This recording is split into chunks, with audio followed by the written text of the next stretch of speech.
Welcome back to the channel, guys. Bradamckinnon here. Today we're going to go through the full process on how to use a drywall flat finishing box.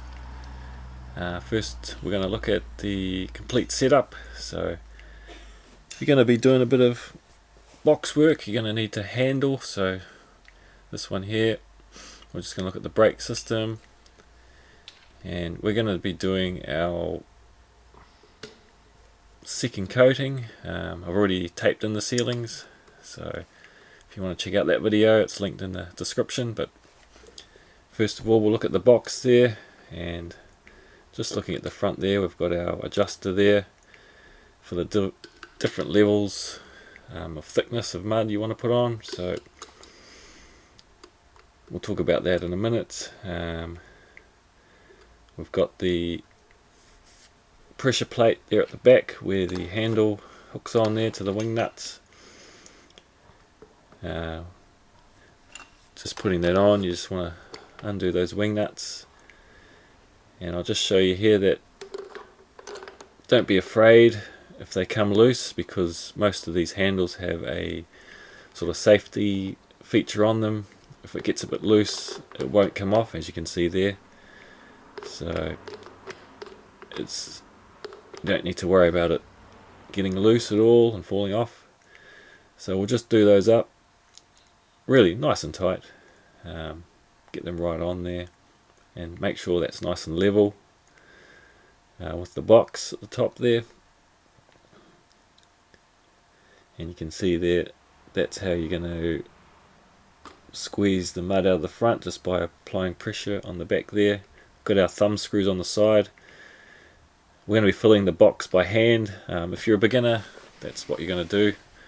So I like to just take one of those out and just use one, and I'll leave the one on the right in, and we can just take that out to open it to fill the box each time there. So if you're hiring a box or borrowing a box, it should be pretty well set up and ready to go. All you got to do is sort of pick the level of thickness you want. I always like to sort of have it on 3, so 1 being sort of the thinnest mud coming out, 5 being the thickest. So you can just adjust as you go, see how you feel. So we'll just fill the box up here. Just undo that thumb screw just enough to open the back pressure plate. I've mixed up some multi-purpose premix compound. If you want to see a video on that, there's another one linked in the description there. You can go see how I mix up my plaster to the consistency for using in a box. But I'm just going to use a gauging trowel there and just going to load up the box. You don't want to overfill it, because as soon as you close that door, it'll all just get squeezed out the gap at the front there. So just start by sort of half filling it there. The boxes get quite heavy if you fill them right up, so just whatever you're comfortable with. And depending on the handle you have, this one is adjustable. You might have a fixed length one, so just make sure it's the right level if you're doing ceilings. And like I say, these were all taped in yesterday. They're fully dry. I always like to have everything fully dry before I apply the next coat. And we're just going to hold the handle, and depending on which way you are, you're going to have one hand on the brake at all times and one hand on the top of the handle there. And we're just going to look at it here. So what I like to do is always do 2 passes, one in each direction. So you can see there, or we see it again on the next one here. I'm just going to start by running just a little bit out from the wall and lifting off and coming back and going right through to the end, lifting off, and just to get that double pass.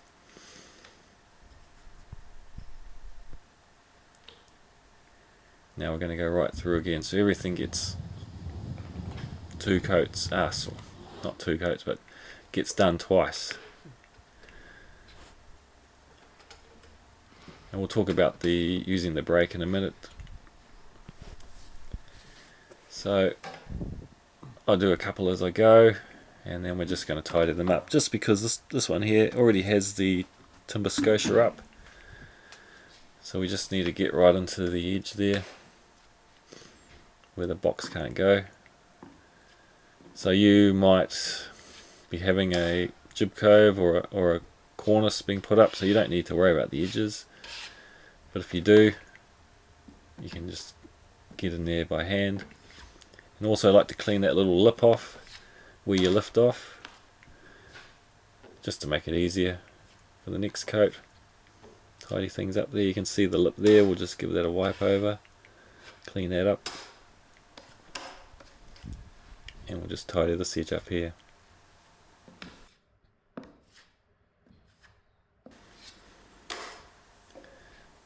So just going back to the using the handle there, so we'll just, before we lift the box up, we'll get the box where we sort of want it at. You can see it there moving. We're just going to fill it up here again, undo that thumb screw just so it doesn't come out, and we'll just fill the box up there. But you can see there, you don't want to, just take your time filling it up, you don't want to make a mess everywhere. The last thing you want to do is have plaster all over your hands, so keep it nice and tidy. Do that up just so the pressure plate doesn't open, and we're going to get that box where we want it, engage the brake, put it on the ceiling and just release the brake before we go. You might see it a bit better here. Again, release the brake, on, release, and just before we lift off we want to put the brake on. It's just so the box doesn't fall down, and we want to get that nice lip as we lift off. So again, just engage it just before we lift off, and you can see me just tilting the box as I lift off. That just gets a nice little lip there and no mess. So again, just putting it down there, just be very careful where you leave it. You don't want, it's very easy for the boxes to fall over and get damaged, so I shouldn't really do that. I should have it in the corner of the room or on a stand, because it has happened before. You can just, and be careful on the bare concrete floors, the bottom of the handle can be quite slippery, so it could slide out as well, so that's just another thing to watch out for.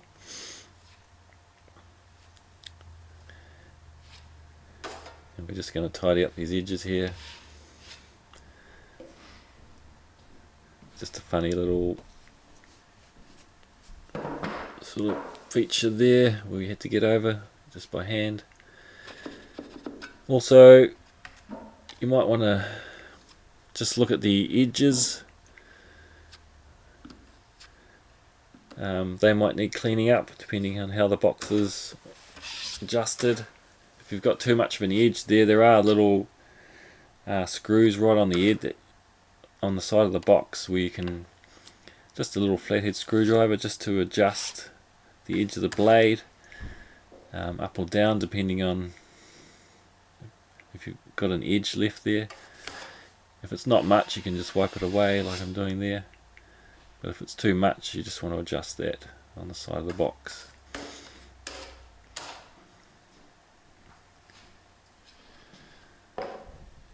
Yeah, just playing around with the brake, getting used to that. We've got one more ceiling joint here right against the wall, so we'll just tilt the camera down here and just see there, you want to get that box at the right level, then engage the brake so it's flat on the ceiling, and release as you come along.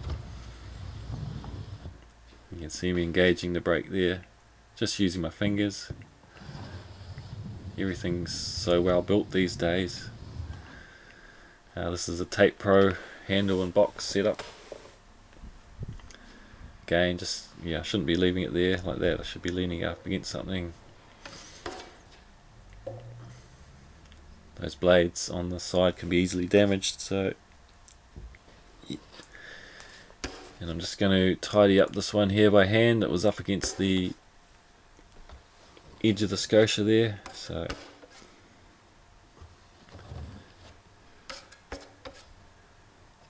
if you're not very comfortable doing these ones up against walls like this, you can just leave those and do those by hand later. But I could get most of that done with the box and just finish off by hand along the edges there.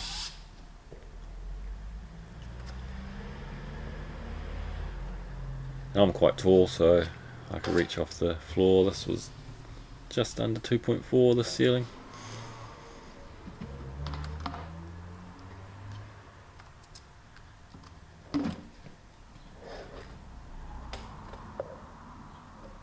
You can see there, I think the box was moving a little bit there, so I just caught it just in time and managed to lean it up against the washing machine there. So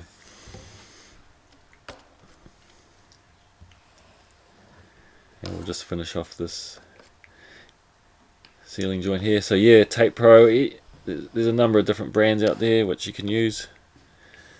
They all are very similar and all do the same sort of thing. Again, with the amount of plaster you're putting on the wall, I think one of the biggest mistakes beginners will make is they'll want to have it too thick. It always looks good when it goes on thick. These ones here, you can actually see through. You can actually see the board through the plaster, so you don't want it too thick. You end up getting a bit of a crown if it's too thick, which sometimes can be seen through the paint, the shadow lines. So we'll look at the wall one here. We've just adjusted the handle down to do these wall joints, and we're just going to put the box on the wall, release the handle and come up from the bottom first. I always find the best way. You can see here, getting the box right, locking it in with the handle, pressing the mud out through the gap there and just lifting off. So I guess I make it look easy. I've been doing it for a number of years, but just got to keep practicing.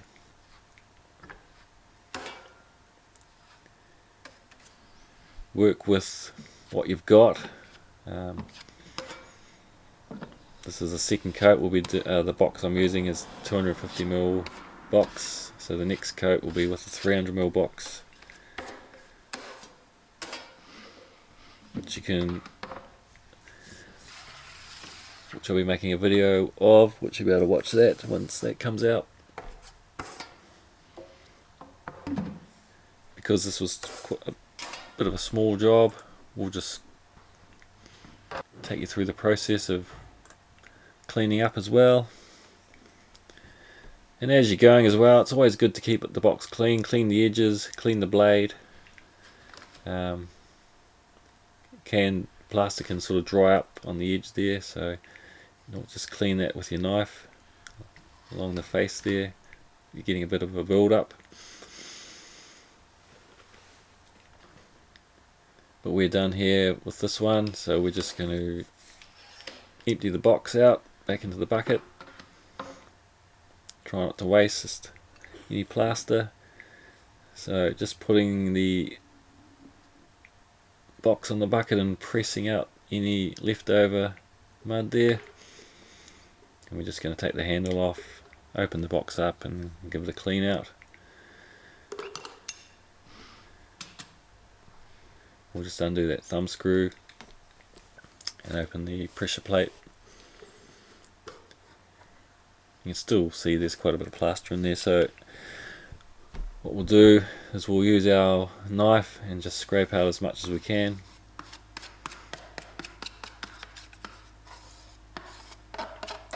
And whatever you can't get, we'll go wash out under the tap.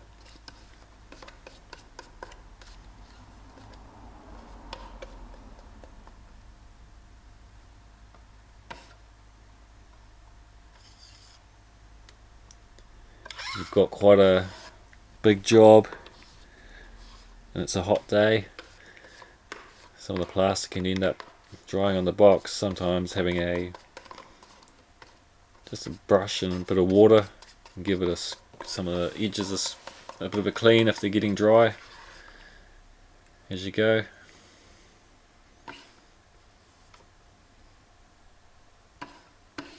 We've got most of the plaster out of the box there.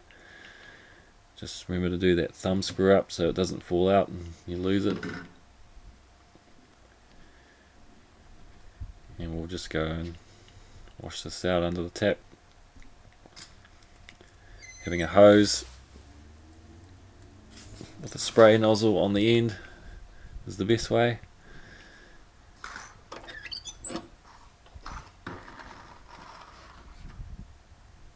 If you don't, you can always fill up a bucket and put it in the bucket, use a scrubbing brush,